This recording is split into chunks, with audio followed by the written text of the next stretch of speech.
Welcome to Kindred, hosted by me, Kate, and my sister, Jen. In this podcast, we explore our human relationship to animals and nature. The abrupt human disconnect created by the pandemic, like for many of us, turned my world and business, Otis and Rude dog collars, upside down. But it also emphasized the critical need in myself and others to reconnect to animals and nature for our overall well-being. Join us every week as we interview scientists, conservationists, animal advocates, authors, and many others.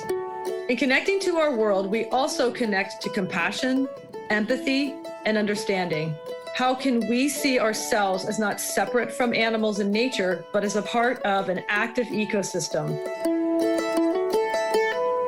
Welcome to Kindred. Hello, everyone. How are you? What's new? Good morning. Good afternoon. Good afternoon. What's up on planet Earth for everyone above, on land, sea? Topside, as our friend. Topside. That's what underside, topside. Mm-hmm. Yep, exactly. In the jungles of the world, the deserts, the high desert, low desert, mountains. Let us know what's going on. Let us know what's going on. Yeah. That's great. Yeah. We don't need to just hear from us. Email at us at podcastco.com. Kindred podcast. Kindred.co. Kindred podcast. Kindredpodcast.co. Yeah. Email that's there. Please. And also get on our website too, which is very similar to that. I'm sure it is. Still learning all the things at kindredpodcast.co. Yep.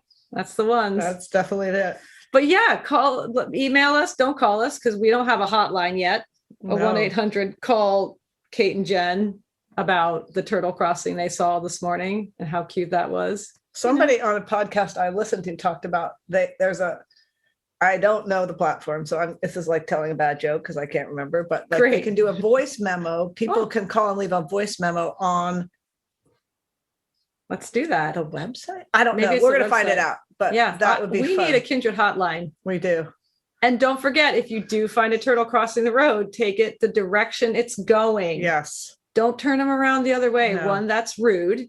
And 2, he's just going to go right back over the road and get crushed again. Exactly. So let's think this through, people. Animals that's like our to keep PSA going. For the morning. This is the best intro ever. Help the turtles cross the road. So yes, that is all good information. We can't wait to hear from you. In other news today, we are talking to 2 people making the world a better place through equine therapy, both on and off the horse. We're talking to Claire Hacker and Emma Bull, who work with Riding for the Disabled, or I will now refer to them as the RDA in England. An organization near and dear to my heart, as I used to volunteer there while I lived in England. Just love this group, and they've got some great stories and really interesting stuff about how we connect to horses on that neurological sort of sensory level. It's incredible. And really the only highlight today that I have is just really about the RDA, but also organizations in the UK and the US. There are many of them, and the list is long. There are a few near us here in Pennsylvania, in the Philadelphia area, like Thorncroft, Hope Springs Equestrian Therapy. There are some in New Jersey. Literally, if you Google horse equine therapy or equine therapy, a bunch come up. And I think most of these organizations are focused on people with certain specific challenges, whether it's physical or psychological, but I think there's also just so much that we can all benefit from. And if not becoming a rider, a volunteer, it's the most fulfilling volunteering I've ever done. And it's incredible. And the organizations are doing really amazing work to help people connect to themselves. Mm-hmm. So yeah, let's get to our conversation with Claire and Emma. Hello, Claire and Emma. Thank you so much for joining us today. How are you? We're good. I'm fine. Thanks for joining us today. This is really fun for me for sure. I just wanted to introduce our guest today. We have Claire Hacker, who is a riding instructor and the regional coach overseeing training for the regional teams. And we have Emma Bull, who is a facilitator of equine assisted learning and psychotherapist specializing in the field of addiction and trauma. And Claire, I just wanted to start with you first, but I did just sort of want to mention that I just wanted to share a bit about my experience with the RDA. It was one of the most fulfilling and connecting experiences of my life. And the people we worked with, the volunteers, and overall energy was just amazing. Working with the children and the adults with the various challenges was such a joy and taught me so much about the human connection and how many ways there are to relate and communicate with each other. One of my favorite people to work with was this little girl who would come in, and she was such a little firecracker. We never knew what her mood would be. But once we got her up on her pony, she would say all during the ride, "This is the best day ever." And yeah, I remember that. Yeah, she was the best. And I still miss volunteering there. But Claire, the RDA, which we refer to, but actually is the riding for the disabled, but from here on I'll just say RDA. The RDA has been around for many years and has grown not only in its programs and outreach, but its objectives. What does the RDA aim to offer riders today? Well, there's a strap line that RDA has, and it's enriching lives through horses. So that's its recent strap line, and that's what it's about. Basically, it's offering horses as a therapy through riding and through unmounted work to people with disabilities. Be it disabilities, physical or mental disabilities. So, and a previous strap line of RDA was, it's what you can do that matters. So it's about opportunity. It's about giving everybody the opportunity to get in touch with riding and horses through a voluntary organisation. So I think that's the basis of what RDA is, and its main objectives. I mean, and on through that, you can then have learning to ride, gaining in confidence, achievement, friendship, and all those sort of things comes from riding. So, and that's not just for the riders, it's also for the volunteers, because everybody's getting something from that. Yeah. So, because it's a family, every RDA group is a family. People love it. They get to know their riders, as you mentioned. They get to love the ponies. They get to meet up with their friends, and we all gain something from it. So it's an absolute win-win situation. And what does it offer riders? Well, let's just go into a bit more detail about that. It's the opportunity to share horses with us. So we provide the horses. We train our leaders and our sidewalkers to be with the horses. We train our ponies. We choose them because they are calm and gentle and will be the sort of strong enough and the right temperament to cope with all the different riders they're going to get. And then we invite our riders to come along, and they may have never ridden before. So it's a new skill, new experience, or it's something they're revisiting because they used to ride, and they've subsequently become disabled or just in need of some therapy. So, so that's how we roll, really. And through that, everybody has an amazing experience. And it can be a little simple experience. It can be just coming into the arena and hearing the sound of the horses, smelling the horses, and just patting them and feeling their warmth. Horses are warmer than humans. Their temperature is higher. So that is a very, very therapeutic thing, just to feel the warmth of the horse, feel their fur, and stroke them. And then to get on, to ride, actually, that could be an effort to get on, or just a huge, people can be very nervous about riding. So that's a big thing, to actually come and sit on the horse. But you're surrounded by lovely, smiling volunteers who introduce themselves. I always remember you, Kate, saying, "Hello, my name's Kate. I'm going to be with you today." And and so everybody's so positive and encouraging and friendly that it's a great experience. So then we start off, we then ride them around. An amazing feeling, just walking around an indoor school on a pony. If you can ride, it may seem like a very basic thing, but it's not, just to feel that rhythm. Yeah. The rhythmic walking on a horse is incredible. And the benefits that can give you. And then from there, you start to learn some skills. So you're learning how to steer your pony, how to woe your pony, how to make your pony walk on. Right. Harder, easier to woe than walk on sometimes. Leaning over, picking things up on a little obstacle course. All these little skills are just improving the core stability and balance and achievement and confidence. So it just grows from there. And from there, we can go out on a hack. We can do some dressage. We can do a simple game. We could do a little exercise, like putting our arms out to the side, children touching their hats, touching their stirrups, and then we're all thrilled when they do anything positive, don't we? So we're like, yay, well done.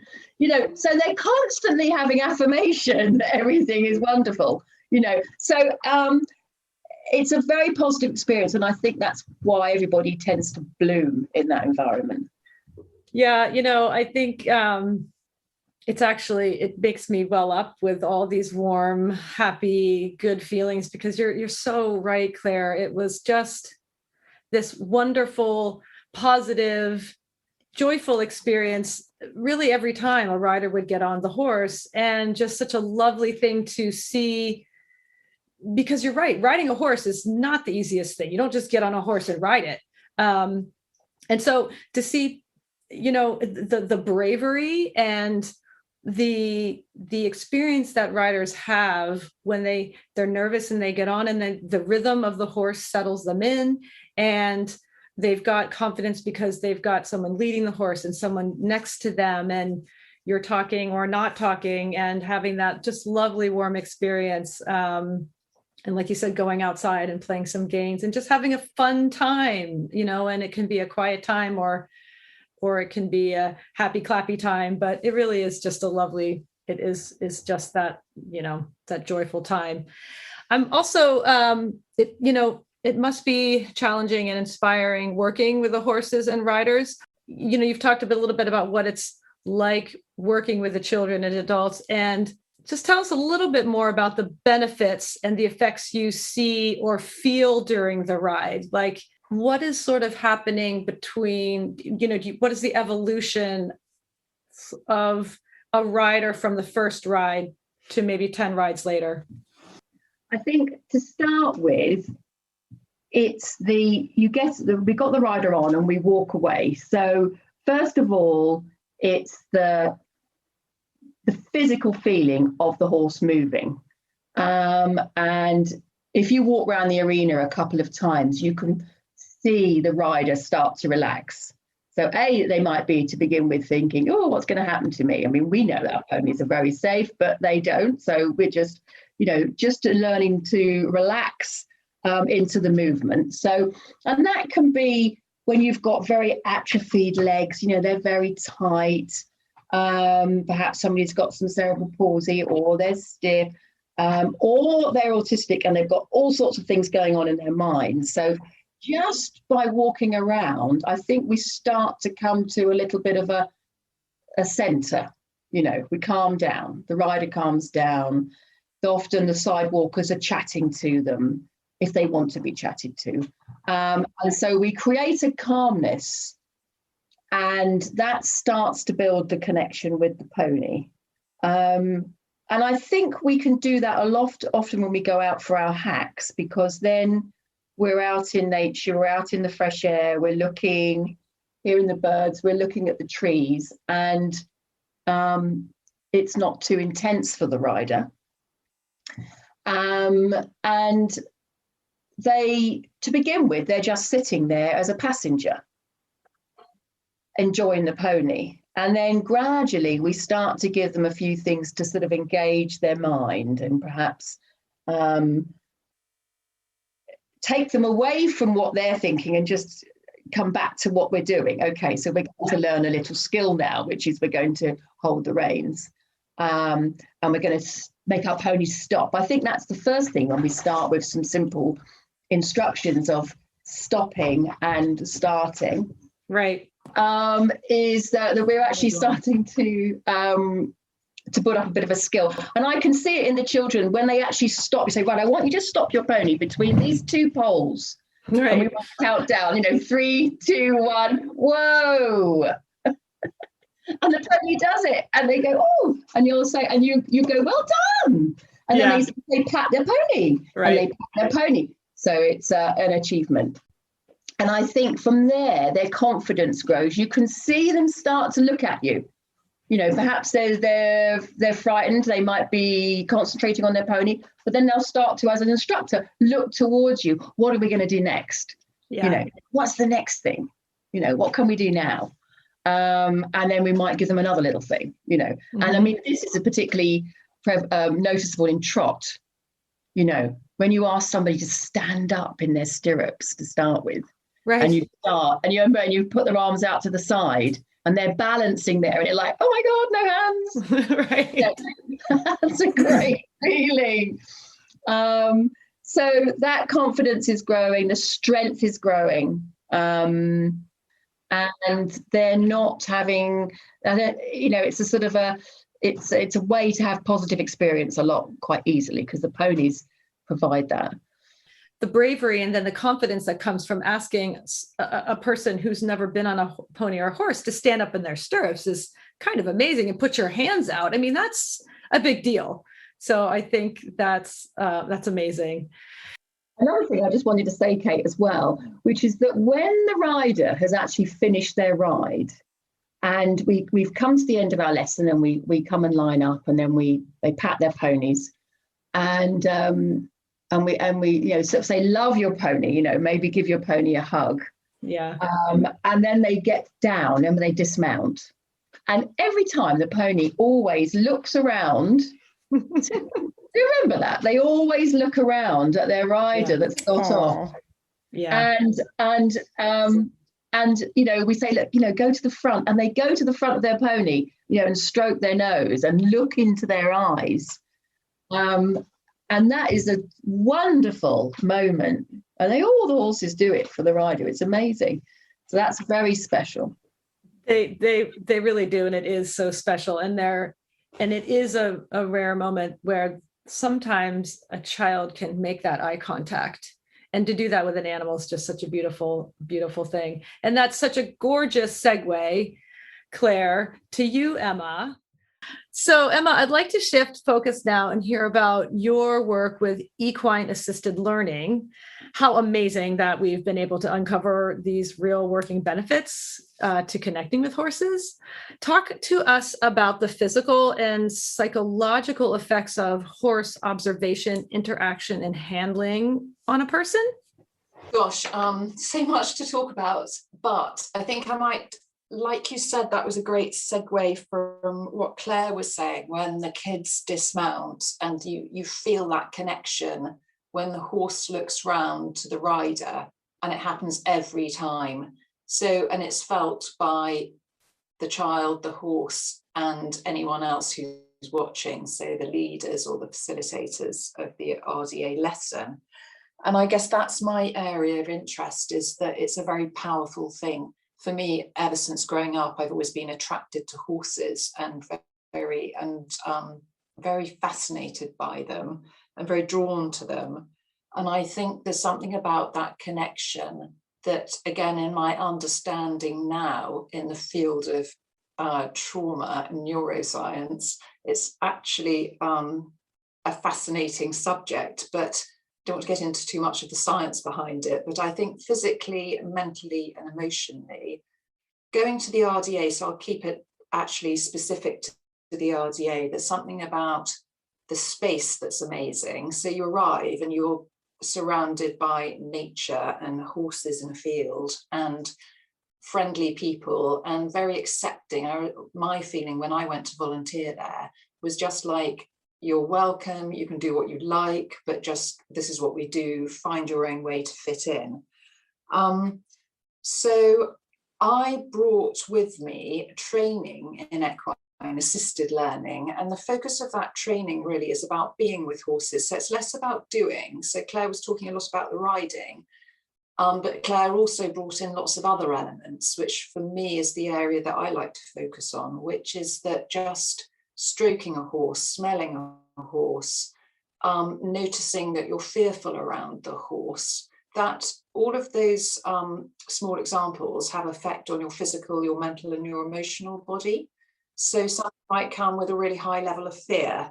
And so for them, just being with a horse and learning to appreciate they're scared and stand firm in their fear and learn to overcome that fear. The horses are incredible and incredibly sensitive. And so they're very tuned in on lots of different levels.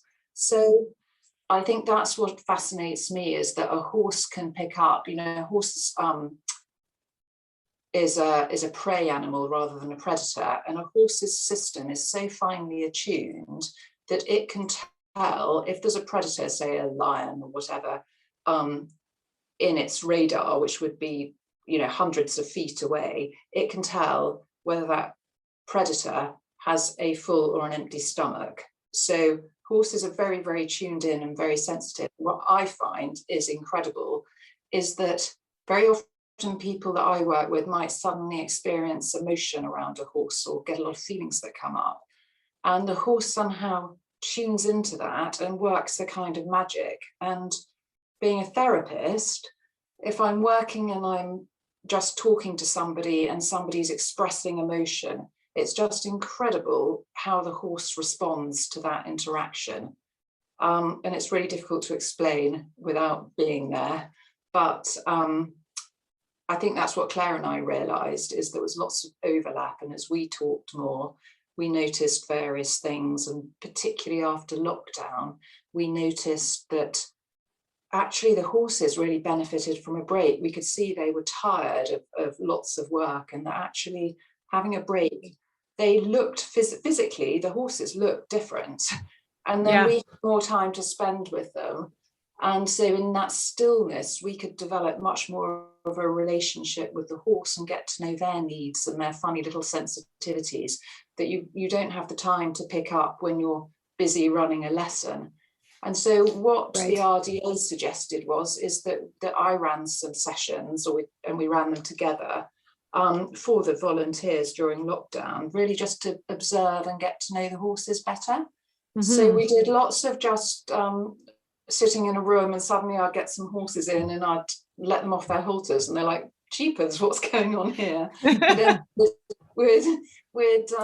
the fascinating interactions would happen with the horses, and we'd notice things, and that would bring up various chat amongst the volunteers, some of which was really significant in their life. So it's a bit of a long-winded answer to your question, but not at all. Lots and lots can happen on so many levels, and I guess that's my passion and my interest, and it can be incredibly healing. And it's that thing too about actually horses. I don't know if you've heard the expression, but Winston Churchill was alleged to have said there's something about the outside of a horse that's good for the inside of a man. Oh, that's awesome. Oh, amazing. I've not heard that quote before. It's really powerful, isn't it? And that gives me goosebumps just thinking back to what Claire just said, when you see that and feel that connection when the riders get off the horse. And then that's the bit that's really fits in with really interesting neuroscience regarding trauma. because trauma is all about having your nervous system dysregulated, if that makes any sense. So your fight or flight is overactivated because your system's been overwhelmed at some point, and that then gets locked into your system.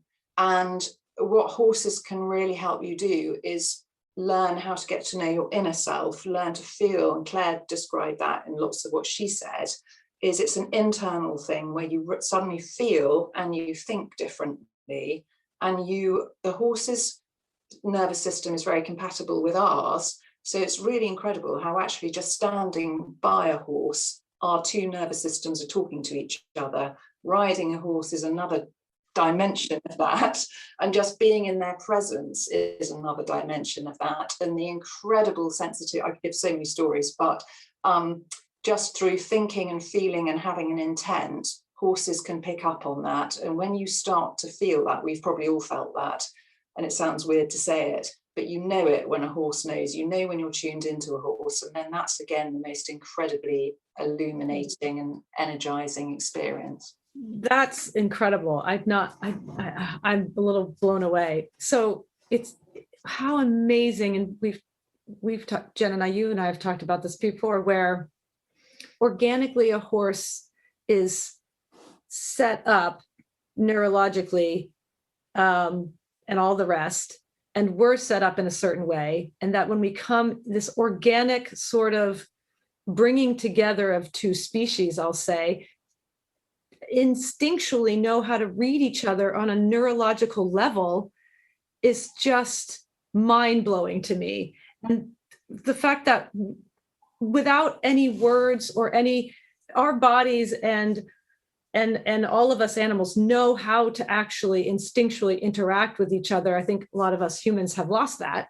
But that is just astounding to me. It really is. And I think it's so cool not knowing any of the science of it, but anybody who's had an experience with a horse, I'm thinking of when we were growing up, our family vacations, we would go to the middle of the woods basically and camp for 2 weeks, which my sister was much more into nature as a youngster than I was. I would bring my curling iron and try to put it in the fire and make it work. But no judgment on that. Getting back to horses, we had the farmer that we bought our land from that we camped on. Also, their family ran the stables in the little tiny town. Well, it wasn't even a town. It's just this state park.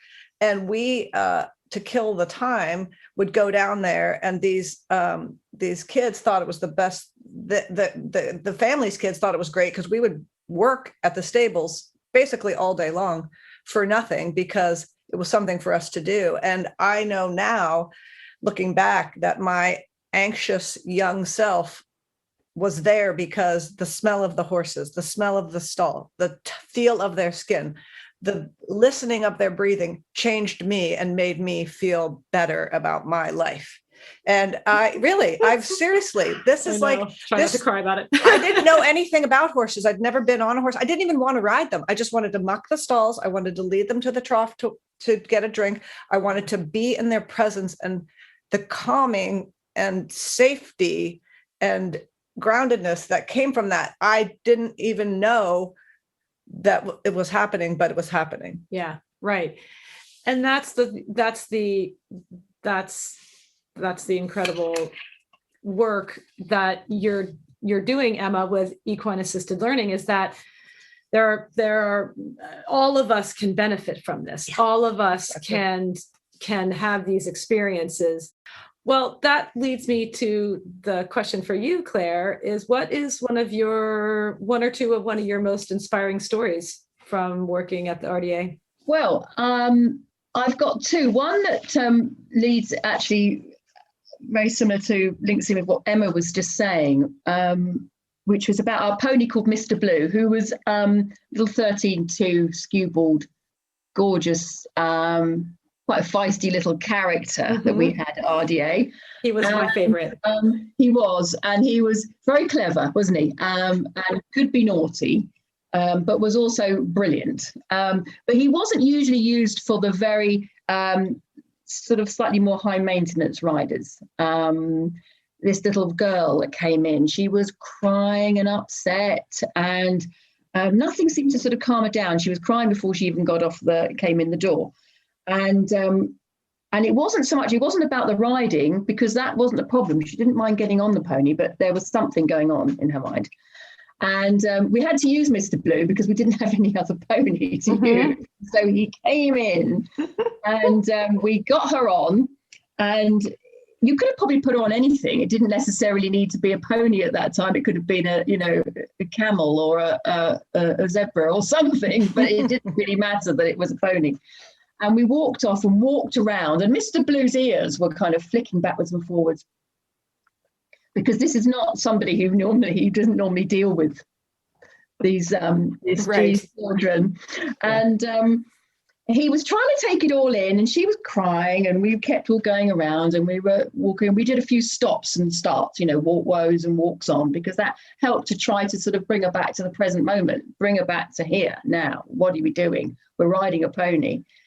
And we did that a few times, and she was gradually calming down a little bit. But then we stopped for a little bit longer, and Mr. Blue went to sleep. He kind of shut his eyes and went to sleep. Yeah. And it's like he kind of absorbed all her pain and her energy that was going on, and she calmed down. Yeah. And it was incredible. And we just stayed there. Because it had more benefit just by sitting. She sat quietly and was just looking around. Yeah. And he had his eyes shut. And he was meditating. I just don't know what's going on here. I'm just going to go to quiet. I'm going to meditate. And he and that was the most amazing experience. And we were all kind of looking at each other going, wow, this is great. So that was a classic case of a pony making that connection neurologically and having an effect on that rider. Absolutely.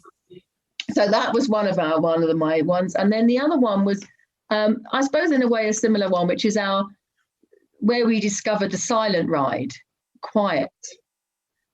We had a school group that were all autistic. It's a busy bus. The classroom must have been very hectic, and they come to us.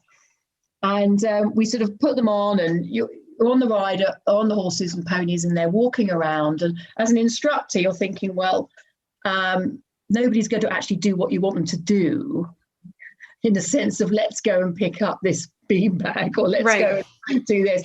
But so what we did was we said, right, let's be silent, let's be quiet. Nobody do any talking. So we all just, us, the leaders, sidewalkers, everybody shut up. But we still smiled and, acknowledged our riders. And we went out for a walk to the woods. Again, no talking. And you could just listen to the horses' feet, hooves moving and on the ground. And we were pointing out things in the field. But the children, because we weren't talking, they were kind of actually looking at us, looking down at us, going, you're not saying anything. Why are you not saying anything? And the horses walked, and the horses were listening, because they're used to us all talking as well. So they were listening, and they calmed down. And it was just a very, very powerful experience. And we all felt it. And we did the whole ride in silence and came back. And the children were quiet, calmed down. Nobody was making little noises. They just enjoyed the walk. And it was something that we now repeat regularly because it had such an amazing effect. So, yeah, that was it's a very powerful thing for me. So that's basically allowing the horses to do their magic and to do their calm. It was so brilliant of you to say, this is going in the chaotic way. Let's actually try the opposite and see. And when you made that call, the energy just, it's like, even if we were out, it just sort of covered us like a fog of calm and comfort, and actually tuned in the children. It tuned out all the noise and tuned into, they're on a horse, and then they were able to be in their bodies. The children could then be where they are. But that was amazing, Claire, and such a great call. Those are great stories. And And Emma, what about you? What's one of your most inspiring stories? I'm sure you have lots, and we want to hear all of them, but what's one that comes to mind for you? Oh gosh, so many, and different ones to the ones that I'd thought of talking about. So I'm really struggling which one to pick, but I'm just going to give a couple of little examples. So just following on from what Claire's just talked about reading energy, and that's what I think horses help us do, is read our own energy and read the energy of them and read the energy of others. And they do this incredible absorbing thing. And just actually, I had a friend round on Sunday night, and we decided to go for a little walk. We went up to see a friend's horses in the village where I live. And she was like, and she comes to the group that I run at the RDA, and she loves it. And she was missing it because we can't do it because of lockdown at the moment. So I was like, oh, well, we could go just for a potter and go and see a few friends' horses here. And she got in and she was like, Emma, she goes, I'm really scared. And, she's a very competent person and, has a very high powered job. And I said, it's very normal to be scared around the horses. Absolutely fine. And what happened was I said, you can come into the field if you like. And I said, you know what, if you just were here and you were able to just stand and breathe, I said, your fear would calm down. The more you practice it, the more you come up here and stand with them, the quicker you'll start to notice your fear subsiding. Anyway, and then there was a little pony that came up to her and she was like, ooh, that little one's better than the big one. So, and the big one was like, goodness. And then would you be this great big cob, Murph, who actually would be inclined to run you over because he's got a lot of learnt behaviour to get his own needs met. But I said, if you just stand firm, and I said, you just relax and you breathe. I said, actually, they're scared of you. They won't run you over. I was saying that, crossing my fingers with Murph. But she was suddenly, oh my goodness, she said it was working. And you just saw him as she got into her body and just calmed and just breathed and sort of, was honest with her fear, but working with it. He then responded by just putting his feet in the ground, standing really close to her. His head was really close to her, but far enough for her to be scared, but not push her over. And then his head went down and his eyes went into this sort of comatose state. And I was sitting on the ground not far away, and the sun was shining. And like you were saying, there was that incredible warmth and that incredible stillness and that incredible sense of power. And she said, it's just like he's sucking my fear away. And it was almost like we were in a circle and you could feel the energy just circulating. And I felt really calm. And then it was really interesting because we were due back because some people were coming. We just allowed drinks in the garden. So people were coming at 6. So I was suddenly aware of the time. And so it went on for a bit and it was lovely just sitting there in the stillness. And then I said, I said something like, what did I say? Or I think I said, I think I pointed it out and I said, yes, it's really interesting. This is what happens. But in speaking, like we said earlier, I broke the moment and I felt really good. And so actually that's a lesson that it taught me, and I do that. And sometimes I get so excited and I want to describe it from my head. But as we've been talking about this morning, this is something about not being in our heads, that what horses teach us to do is get out of our heads and into our senses and into our being. And it's from that place that we actually have the best thoughts. So it's almost like, for me, that was, Murph taught me, whilst he was helping my friend in the particular way he was helping her, for me, what I noticed was, what it brought out for me is that I can interrupt feeling processes. And that's something that's really useful for me to look at and do less of. Well, I love that story. I mean, for all the reasons. And one is that, again, this is an experience everybody can have. And we all benefit because we are connected on these neurological levels, that we can benefit from this so deeply. And how sweet that your friend had this experience and how that's now truly changed her in a way going forward. That's a place that she can return to, and whether she's with the horse or not. And I think that's the amazing thing too, how it changes us internally and on a physical and psychological level. it's just incredible. I love your stories. It's so great to talk about the RDA and all the amazing effects that you guys are offering to all of us humans. And I miss it very much. And thank you so much for joining us today. I appreciate your time. And wow, I mean, just learned so much from both of you. So thank you so much. Well, thanks very much for having us.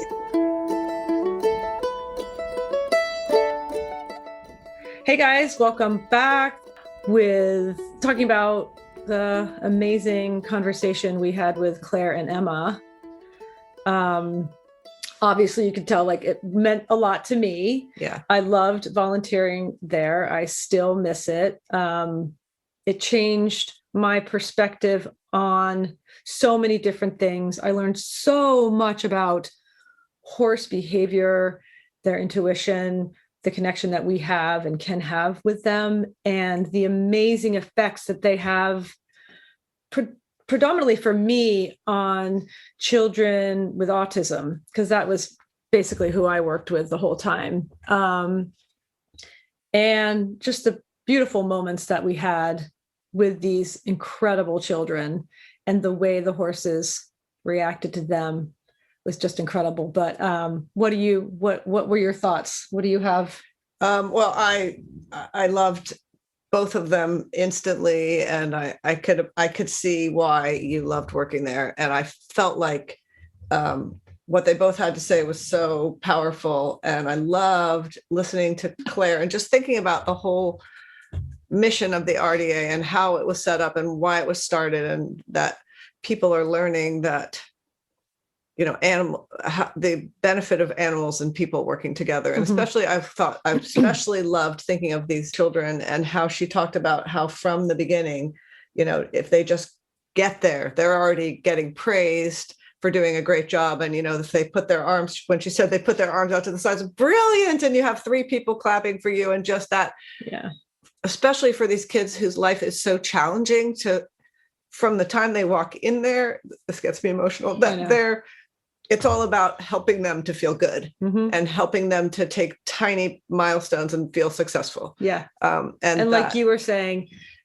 it's set up for success. Exactly. Right you can't not feel better being there. And just all the specific stories proving that and explaining that, and just, it was just, and how also, which so many of these interviews happens, but like Claire's different at the end of a day working there, as well as